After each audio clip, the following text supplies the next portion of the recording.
We're on Kuf Yud Daled, and we've discussed the machloket between Shammai and Beit Hillel in regards to what is the order of events when you have your wine in front of you, and it's the first glass of wine. Do you make Kiddush first, or do you make prayer first? And there's a dispute.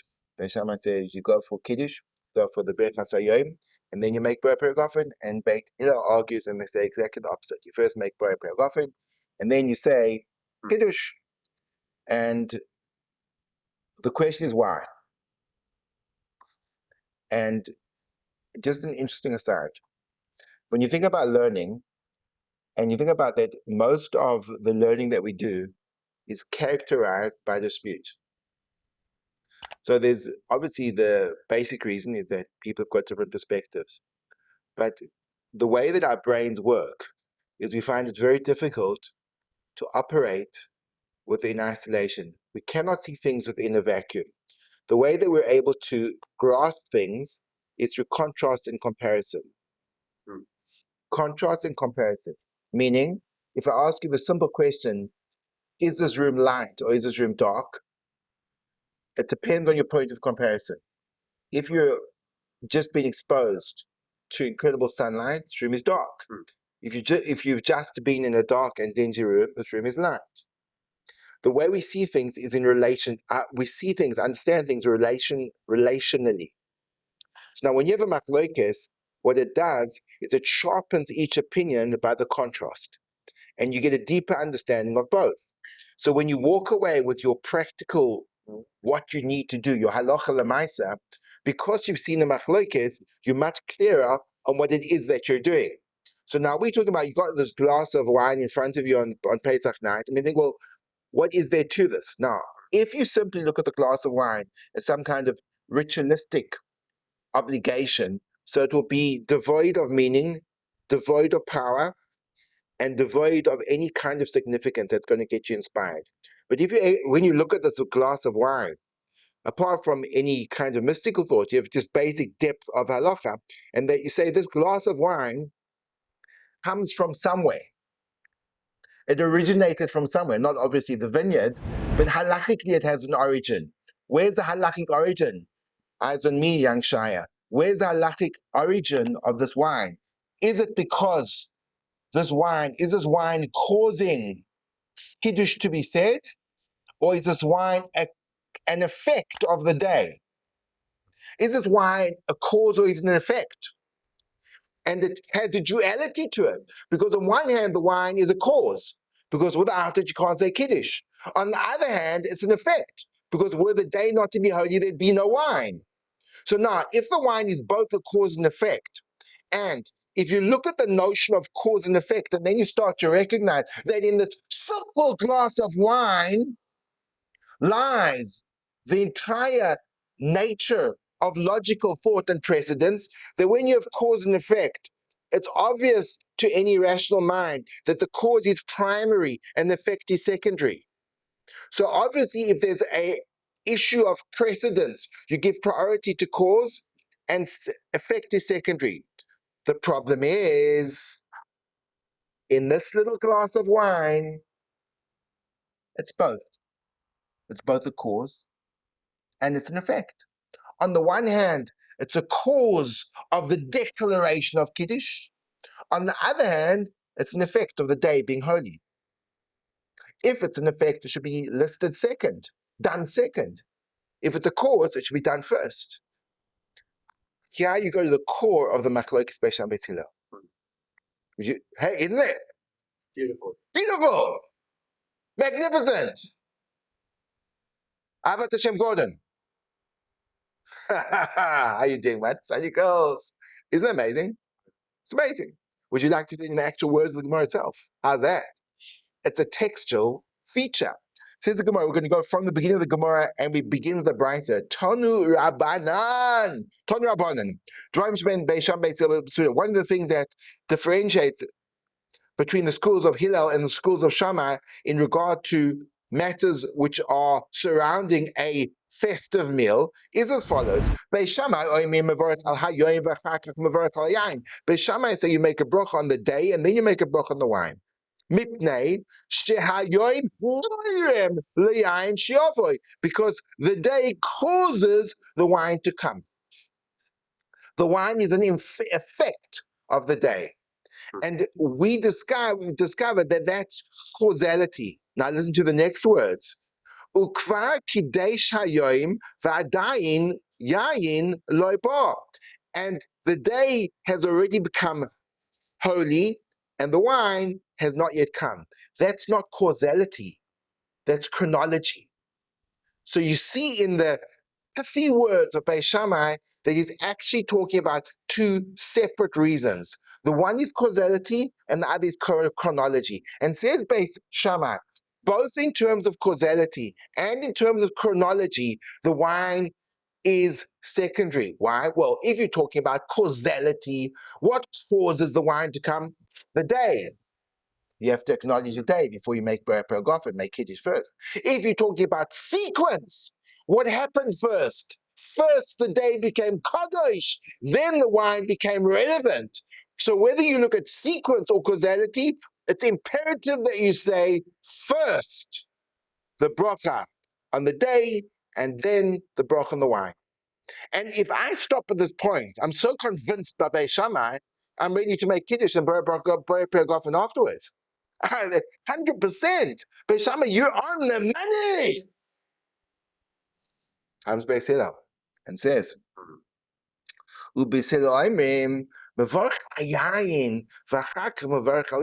Yet Beit Hillel say you make a bracha on the wine and then you make a bracha on the day. Why? Mipnei, look at this. Look at this. Mipnei shehayayin goyrem lekiddush sheteomer. The wine causes Kiddush to be said. Says Beit Hillel, I agree with you, Beit Shammai, that when there's causality, the preference goes to the cause, not to the effect. But I argue with you that wine is not an effect, it's a cause. Because without the wine, you would not be able to say Kiddush. A requirement, a prerequisite for Kiddush to be said is that there's wine there to say it upon. So what's the cause and what's the effect? In regard to Kiddush, wine is the cause and Kiddush, the declaration, is the effect. And therefore, in precedence, wine must become before Kiddush. Not only that, comes along basically with a secondary reason, davar acher, another reason, birkas hayayin tadira. The blessing on wine is common. Ubirkas hayoim eino tadira. Yet, Kiddush is uncommon, and we have to be very cautious over here not to misunderstand this, because you may think that there are individuals that drink wine on a voluntary basis, and I mention no one in particular, but there are individuals that consume copious amounts of vino, even though there's no prerequisite to do so. That doesn't make the bracha of wine more common, because they're also teetotalers. Unless there's an imperative reason for the wine to be more common, it can't be considered more common because it's circumstantial. It must be, it's fundamentally more common. Well, why is the bracha of wine fundamentally more common?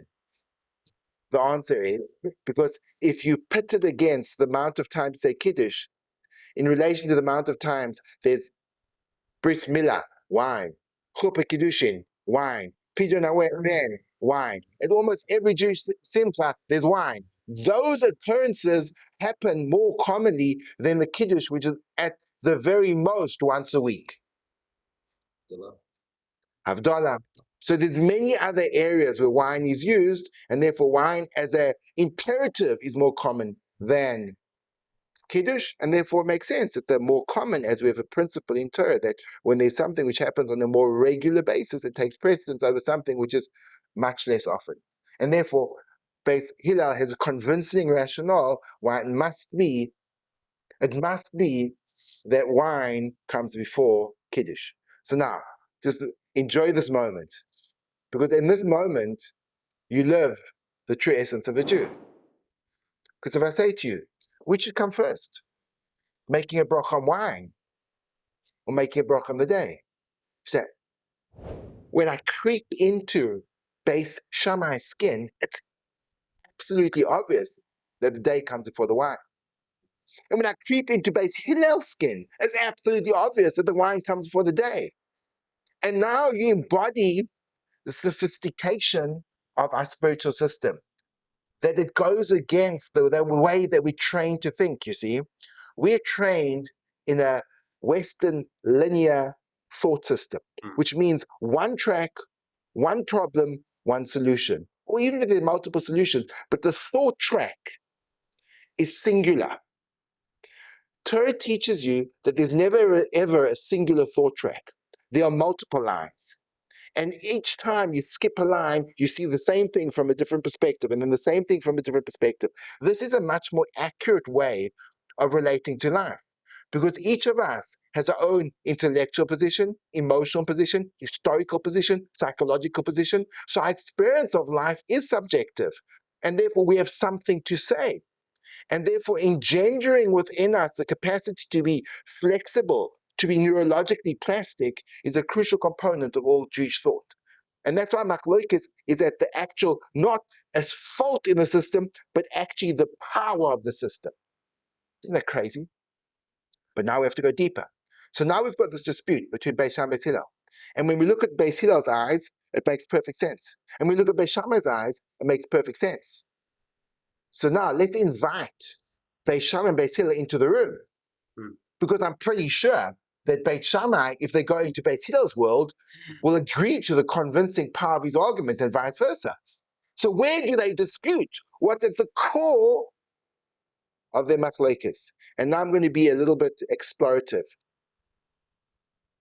Essentially, they argue over what's primary cause and primary effect, as opposed to non or secondary cause and secondary effect. The question is, do you look in regard to the ordering of the brachas? Do you look towards Kiddush as the primary point of focus? Or do you look towards the sanctity of the day as the primary point of focus? Do you look, and this is just starting to scratch the surface, Beit Shammai, when they look at the construct of how we organize and order whether we do the wine first or the day first, they say the starting point, the basis, is the day. Let's look at the day. What happens? Says Beit Shammai. Both causally and sequentially, the day has precedence over the wine. Why? Because without the day being holy, there would be no wine. It's causal. The day comes before the obligation of the wine becomes. So it's chronologically before. And therefore, when you're viewing the day, it makes perfect sense that the wine comes second. But Segal says, I agree with you. Were it to be that the day would be the defining component of the ordering of what you should say first and second, I would greet you hand down. Yes, Beit Shammai, you're right. But I look at this differently, says Beit Shammai. Beit Hillel, I beg your pardon. When I look at it, this is about Kiddush. This is about the declaration. In regard to the declaration, what's primary and what's secondary? Could you say Kiddush, the word, without wine? Certainly not. So therefore the wine is causal. And the day, the declaration, is secondary.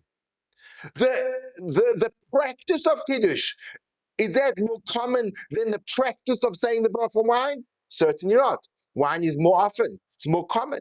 And therefore, when you're looking at the practice, both in terms of causality and in terms of precedence, because of regularity, the wine must come first. So therefore, at the core of the machloket is when you're going to design the order of declaration on what you say first and second, what's your reference point that you base your logical analysis on?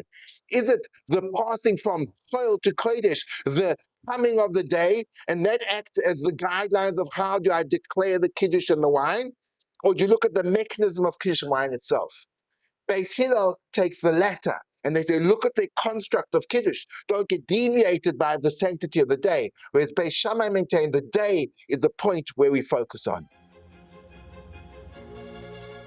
¿Comprendos? Yes? Gewaldig! Yes, young man. Ask, oh bearded one. I'm just so Beit Shammai is saying that chronologically the day comes first. But they're not saying chronologically the Kiddush comes first. Whereas Hillel is saying that the wine causes the Kiddush to come. He's not suggesting that the wine causes the date. Exactly. You have got it. You're not just another pretty face. I'll go so far as to say you're not a pretty face at all. Meaning, It sounds like they're arguing on something. Right. Yeah, they're not necessarily exactly arguing on the same point, though.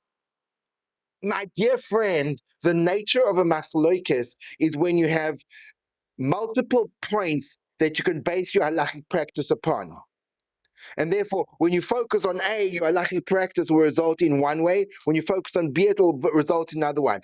And the beauty of the individuality of the person, of knowing that we each have our own individual soul, means that we will automatically, intuitively, and really see things differently. When Beit Shammai looks at Kiddush, they see the day. When Beit Segal looks at Kiddush, they see Kiddush.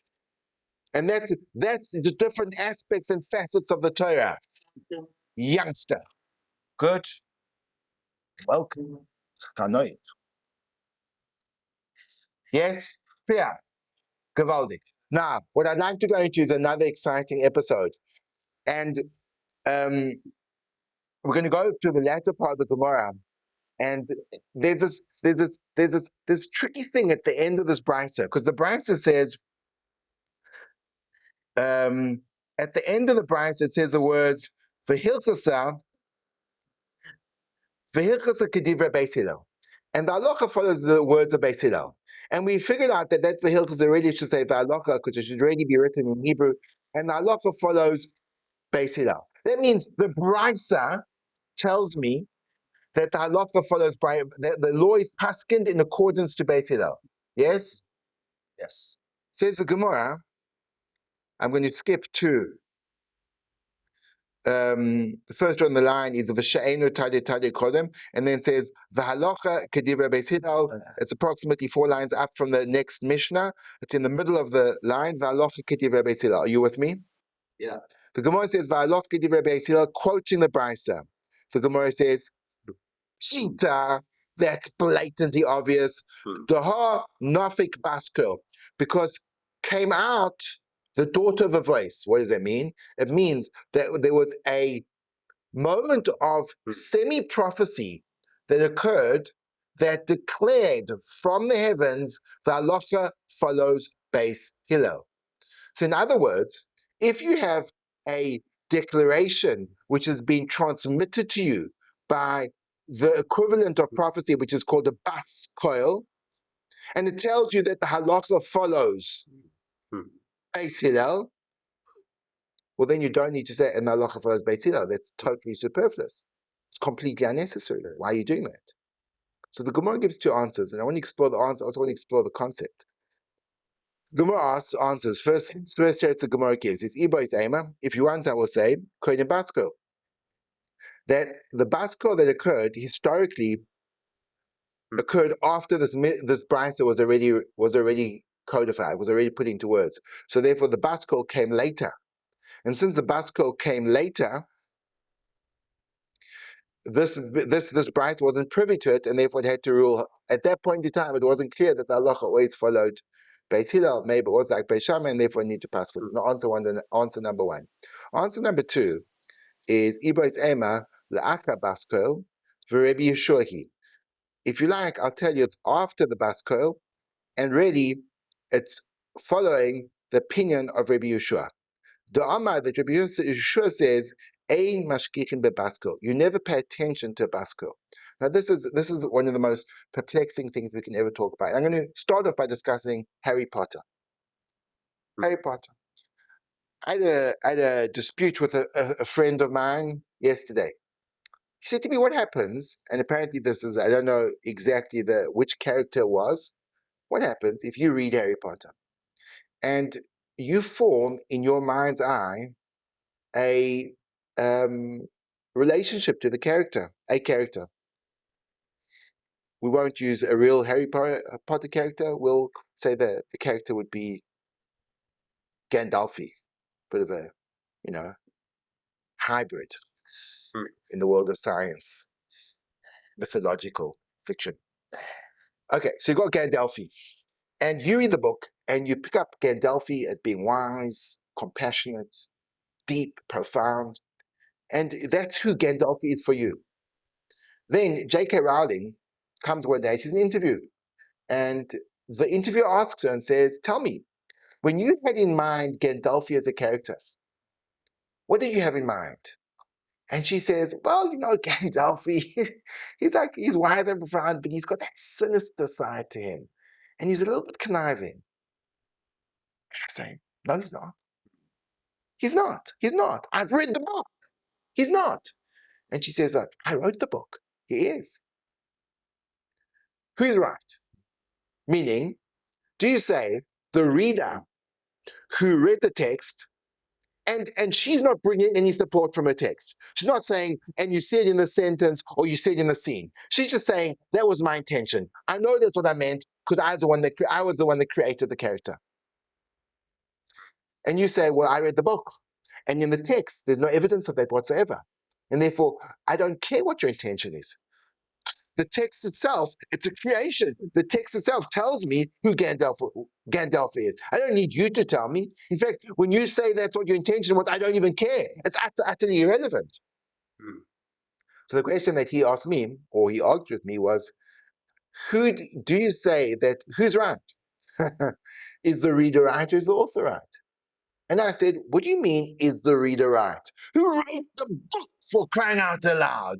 Clearly, the author. And therefore, the author has the prerogative to describe who the characters were, because that was the author manifested these characters in this book, and therefore the author has the priority. Whereas his counterclaim was, the creation is a standalone, and it now operates according to its own rules, and therefore you can't, the author almost loses her jurisdiction over the work once it's out there and can be read and understood. I think that could be true. Yeah. Oh, you sneaky little rat. Don't get Go for it. Tell me why. Like, for example, like when like there's like a lot of movies that left like undecided, and the director's just like, yeah, like could be this, could be that. Like, okay, I agree with you if the director himself says, oh, I didn't really have any intent. What happened if the director says, I created this character to be this kind of person? No, but that shows you that like it's not really, none of it is really set in stone. It's kind of like interpret it how you want to. Like if the director said, when I made this movie, I wanted this character to have these traits, and years of years saying, I didn't see that. I didn't see that. Can you point out where those traits come through? And the director says, no, it's too subtle. I can't find you an actual scene. But I know what I wanted. I hear both sides. What do you say, Shia? At first, I thought, like perspective, it could be both sides. Yeah. And then you kind of convinced me as you continued that the author is the author. Okay. So now that is an analogy. Let's talk about the following thing and see if it's different or the same. $1,500. Shem has the Torah. And we have the right to learn it and understand it. So there's this classic scenario. It's called the Tanur Shalachnai. It's a dispute between Rabbi Lezer and the sages, the Chachamim. And Rabbi Lezer has one opinion of whether this it's irrelevant, the details, whether this vessel is pure or impure, and the Chachamim dispute it. And they're situated in the Beit Medrash. And it's a very famous Gemara. And Rabbi Lezer builds up his argument, and he says, if I'm right, that the carob tree outside be uprooted and shoot into the sky. And everyone looks towards the window, and the carob tree shoots into the sky. It's present. Let the stream flow backwards. All of a sudden, the stream starts to flow backwards. And the some are sticking to their guns. Ultimately, Rabbi Lezer says, let it be proclaimed from the heavens that I'm right. And a voice booms down from the heavens and says, Rabbi Lezer is right. Stands up Rabbi Yeshua, and he says, the world of Torah is not located in the heavens. It says in the Torah, Achrei Rabbim L'Hatois, you have to follow the majority. The majority say that you, Rabbi Lezer, are wrong, and therefore you're wrong. So Rabbi Segal says, Ein mashgichim. It doesn't matter. It seems to be related somehow. Meaning, you had the author of the Torah saying, this is what I meant. And you have the sages saying, that's not what we understood. And we have a prerogative based on the system that you set up to rule the way we perceived it, because you have to follow the majority. So it seems to be when the majority have an understanding that is not in line, apparently, with the intention of the original author, that no longer matters, because the thing becomes an entity within its own right. Now, in the context of Torah, that seems absurd and ridiculous, because ultimately the goal of Torah is to intimate the will of the divine.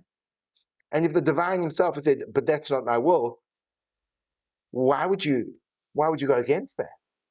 Why would you, okay, this is an emergency situation. Of clearly we can't follow the majority. That's problem number one, okay? Another problem, listen to this problem. Another problem is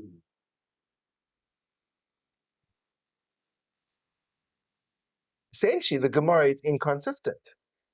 Because in that Gemara, Shaya, Binyamin, Sion, and Ben, massive dirge of Bens today. We've got one Tom and one Ben. It's really low on the crucial components of our Shiur.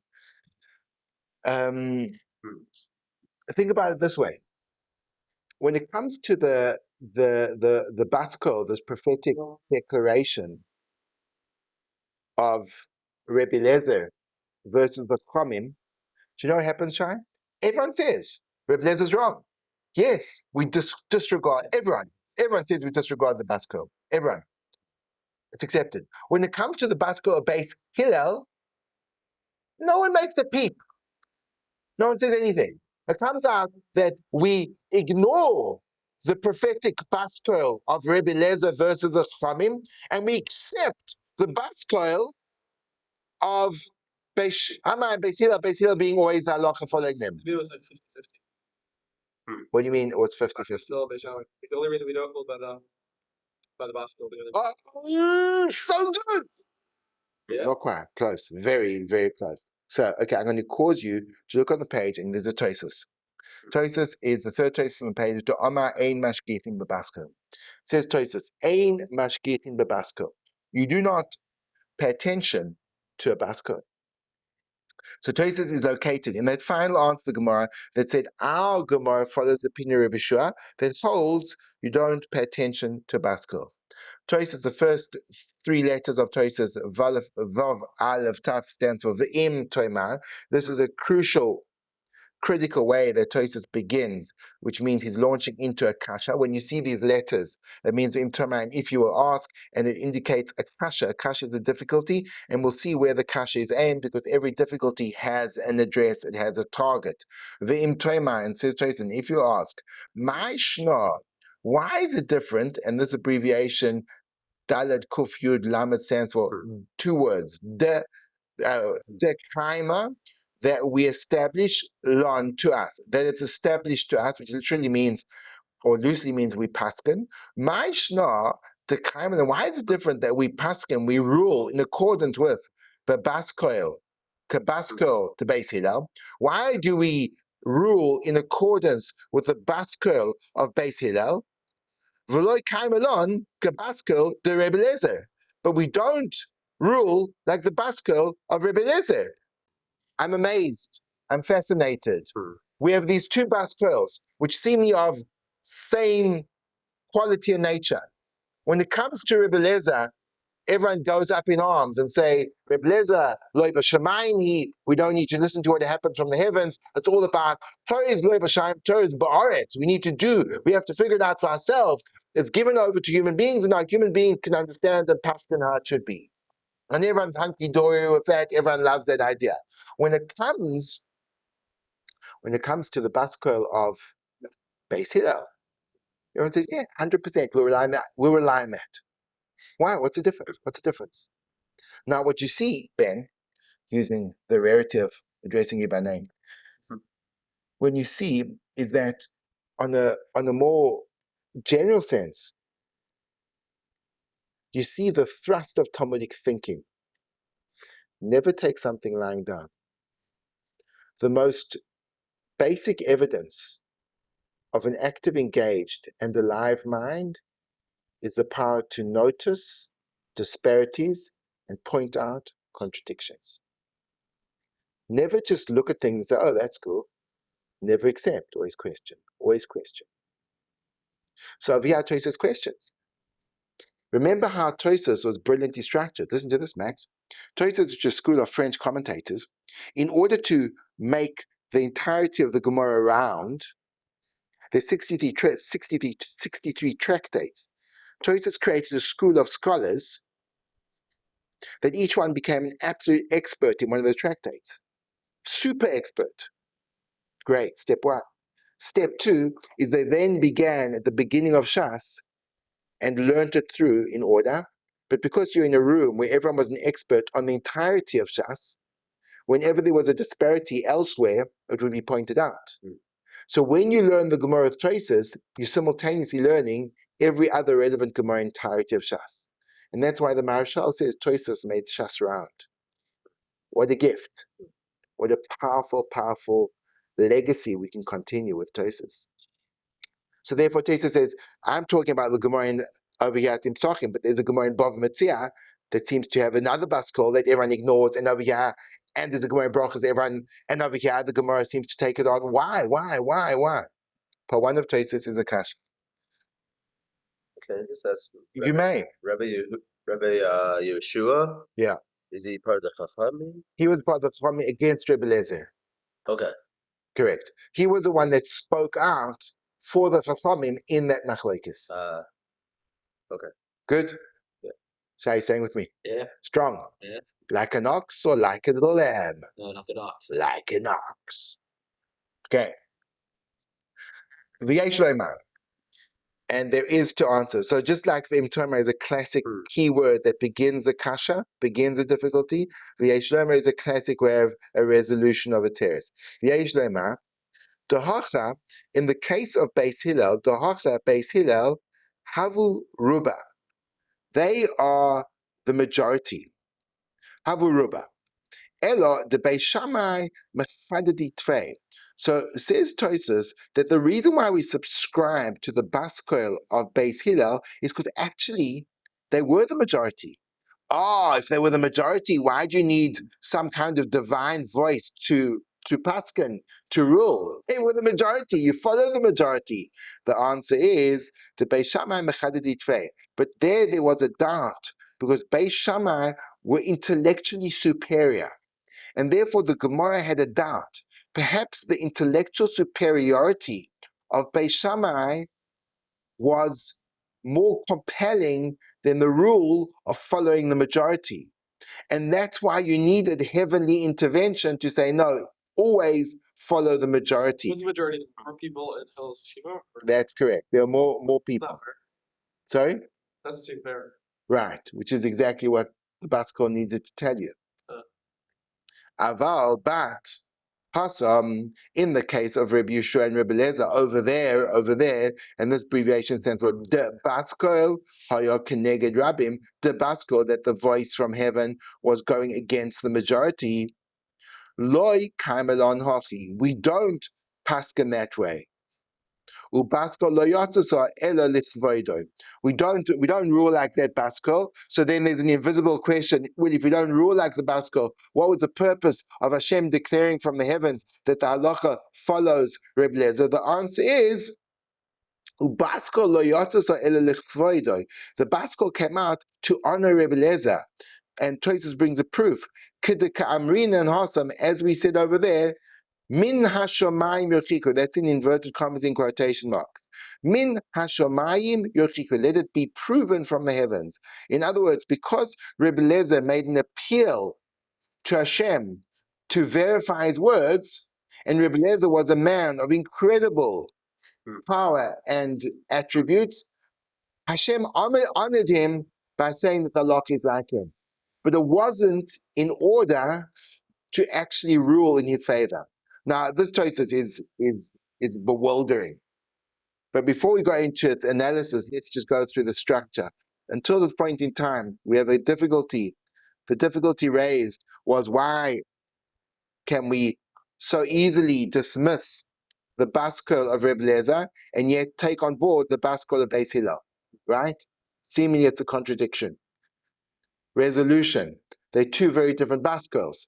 The Baskol of Beit Hillel was in favor of the majority and was needed because Beit Shammai were intellectually superior. So it doesn't matter, go like it. And therefore, it reinforces the principle of following the majority. Whereas the Baskol of Rebbe Lezer went against the principle of following the majority because in Rebbe Lezer's case, the majority voted against him. So therefore, it makes perfect sense why this Baskol we subscribe to and that Paskol we don't. Part 2 of Tosis is the resolution. Part 3 of Tosis is an invisible kasha.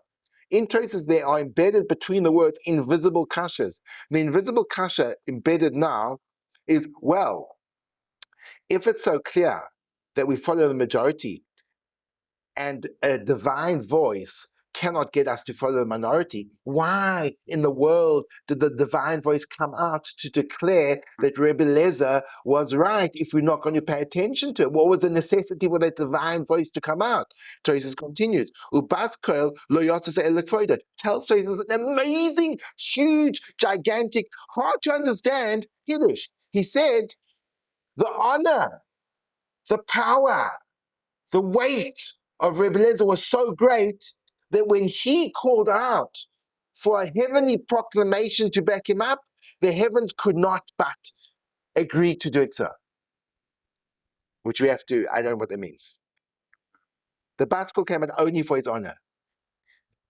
And Tosis brings a proof to it because it says, and now this is going to be, so we have the kasha, the teretz, the question, the resolution. Then we have an invisible kasha, which is not counted. Part 3 is the resolution to the invisible kasha, which is ubasko leotse lekvoide.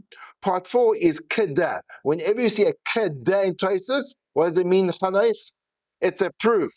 Keda Kamrin, and I'll prove to you that the voice came out only for his honor. Keda Kamrin awesome because it says over there, Min hashamayim yochiku. From the heavens let be proved. These were Rebbe Lezer's words, and therefore you see he made a specific appeal to the heavens, and therefore it's clear that they had to honor his appeal because of his status and greatness.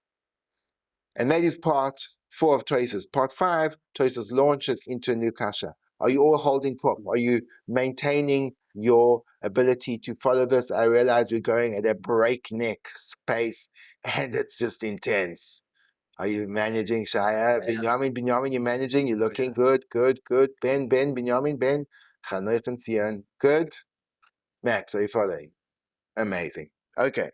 So now, Vim Taimar, and if you'll ask a kasha, another kasha, Im Kain, if that's true, meaning if it's true that there's a natural way to differentiate between this Baskol and that the Baskol of Beit Hillel supports the majority and therefore it's taken on, and that the Baskol of Rebbe Lezer goes against the majority and therefore it's rejected, Im Kain, Heichi Ka'amar, Rabbi Shohi.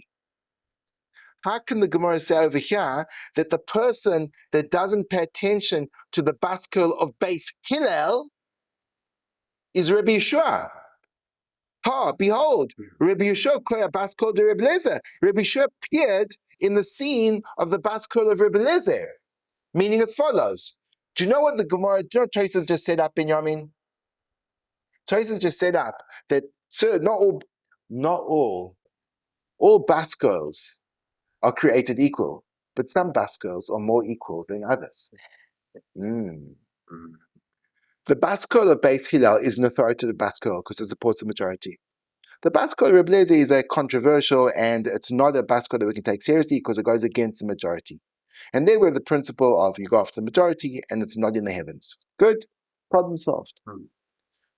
In which of those two cases did Rabbi Yeshua appear? In the Baskol of Beit Hillel, and he said, don't listen to the Baskol. In the Baskol of Rebbe Lezer, and he said, don't listen to the Baskol. Which one did he appear in? Rebbe Lezer. Now, if he appeared in the Baskol of Rebbe Lezer, is that a proof that he doesn't agree to the Baskol of Beit Shammai Beit Hillel? It's a completely different Baskol. Says Tosis Akasha, if my reasoning is correct, how can the Gemara blame Rabbi Yeshua for not being the one that doesn't listen to bas girls. Rabbi Segal doesn't have a principle of not listening to bas girls. He had a circumstance where a bas girl was not a good bas girl. So he didn't listen to it. Maybe It's Rabbi not. Segal would say in the case of Beisel, you don't even have to ask the Baskel. Like, obviously, we go by him because it's the rule. Okay, close. Good. So far it's Chanoich 2, rest of Shiur 0. Okay, well done. So now, okay, good. So now, if you think about it, let's think about it.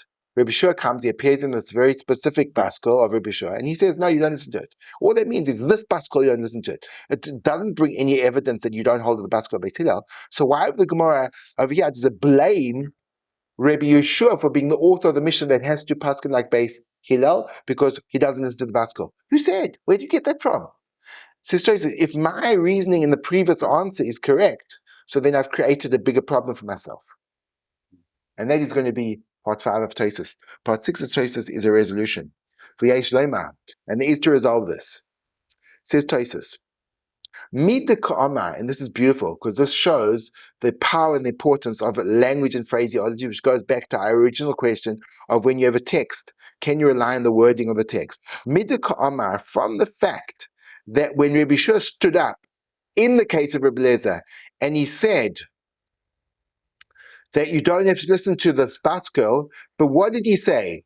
He said, Ein mashgithin bebas girl mishum deloi min hashamayim hi. Deloi, it's the question, how do you read these? 1 second. Deloi, I think probably should say bashamayim. Deloi, reish. Deloi, yes, Deloi Pashamayim. That from the fact that, open quotation marks, from the fact that Rabbi Yeshua said, Ein mashkitin bebaskel mishum Deloi Pashamayim, he said you can't listen to a baskel because the authority to rule is not given over to the heavens. Mashma, this implies the befol dufta. In all places, leis lon Lemazel, Basar, Baskel. There is not upon us to go after a Baskel. Tosis in parts 6 and 7 give us a difficulty in resolution. The difficulty that Tosis presents is that seemingly the fact that Rabbi Yeshua disagreed in the Baskel with Rabbi Lezer, according to Tosis' own differentiation, has no relevance to any other place, certainly not the place of the baskel of Beit Hillel and Beit Shammai. And then therefore, why does the Gemara use Rabbi Yeshua as the opinion that says he doesn't listen to baskels? It was a once-off problem. Resolution. Look at the words of what Rabbi Yeshua said in that case of Rabbi Lezer. He didn't say, we can't, in this particular place, follow the baskel because there's a majority. He said a principle. He said, you do not listen to a baskel because the Torah is not given to Shammai. It was a categorical dismissal of relying on baskels, whether they are good or bad. From the fact he phrases in that way, the Gemara is entitled to say that Rabbi Yeshua will always need to rule and will never, in every time there's a machloket Beit Shammai Beit Hillel, Rabbi Yeshua will always have to wear it up and rule like one or the other, because he doesn't have the baskel to rely on. And that is an initial reading of Tosis.